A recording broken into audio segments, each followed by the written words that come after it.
Hey guys, so good day sa atin. Gamit yung ating Mototool and simulator. So papakita ko sa inyo ngayong araw yung function ng ating simulator, paano ba siya kinoconnect. So dito guys, itong simulator natin, ginagamit ito pang ECU or pag-check ng receiver at ECU or pagda-diagnose ng ECU kahit hindi dala yung motor, kung ECU lang pinadala sa atin. So kayang i-diagnose yun gamit yung ating simulator. At nasi-simulate natin siya or na-check natin kung naka-pair na ba yung ECU sa receiver. So mayroon siyang indicator light ng Smart Key, like dun din sa motor mismo natin may Smart Key indicator din doon. So kapag nagbi-blink, ibig sabihin may problema ka sa keyless. Okay, ganun siya.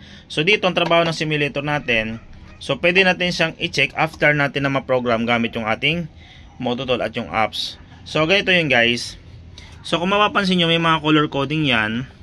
So yung red, yan yung positive. Ito guys, sa set niyan may kasama siya mga wire na yan. So ito siya.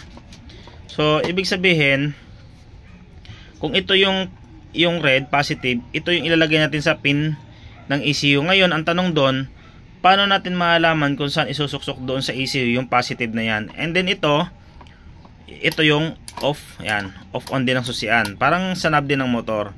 And then pag kiniklik natin yung brake, ito yon, knob, ito yon, start, ito yon. So itong simulator na to, pwede to sa Yamaha, Honda, tsaka Suzuki na GSX-R. Ayan, okay. So meron siyang yellow, i-connect natin sa keyline para ma-diagnose natin yung ECU. So meron tayong dalawang klaseng pinapasukan ng DLC, isang keyline at meron tayong can high, can low. So depende sa motor kung anong klase yon.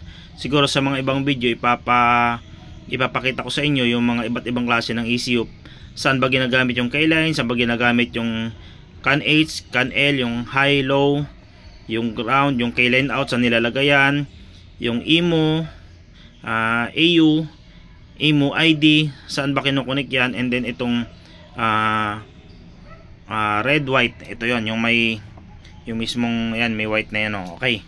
So saan ba kinukunik yan? Pero ito kaganda nito guys, yung ating Mototool meron na siyang guide kung saan ilasaksak sa mismong ECU. So i-click lang natin to guys. Pag open natin ng app, kahit naka-exit yan, may makikita kayong parang yung square na yan, parang ano siya, yung yan, yung may block na yan. I-click nyo lang yan. Ayun. So pag click natin yan, makikita nyo yan guys dito. So meron ditong may free na siya na Yamaha. Meron na rin siyang schematic diagram. Ayun siya. Okay, so kung mapapansin nyo, ayan nasuzoom na rin siya. Meron na siyang tracing ng wiring.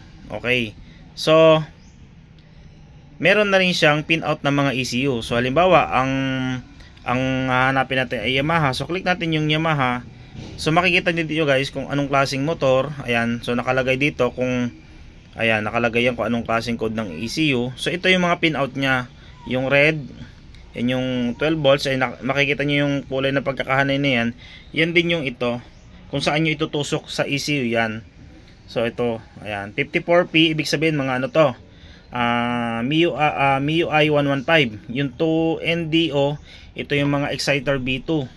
B180 sniper 150. Ayan, BG70, yan yung mga TFX, kaya niya. And then ayan siya.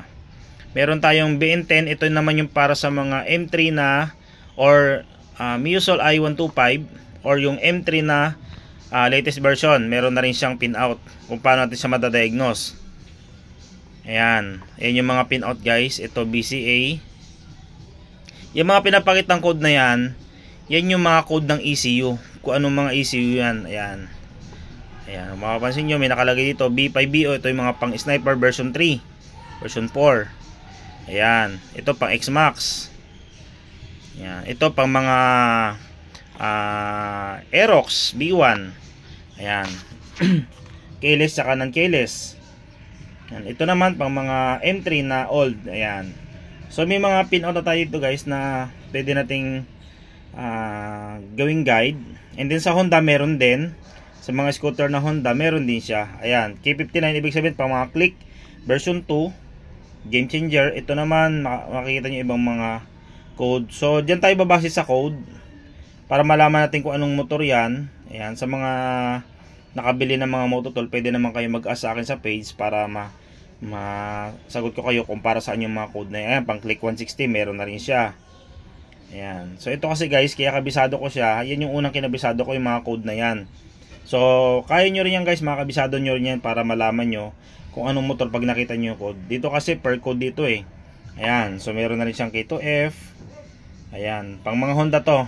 Ito naman para sa mga Wave I. Ayan.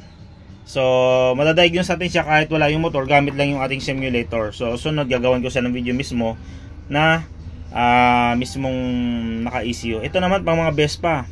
Ayan o, meron din siya o, Vespa. So madadiagnose natin yung mga Vespa, Piaggio gamit yung ating Mototool. Okay? So yun lang guys, pinakita ko lang sa inyo yung mga simpleng information para sa mga Mototool user. So alam nyo paano gamitin yung kung paano saan hahanapin yung mga pin nut. Okay? So magandang araw sa ating lahat.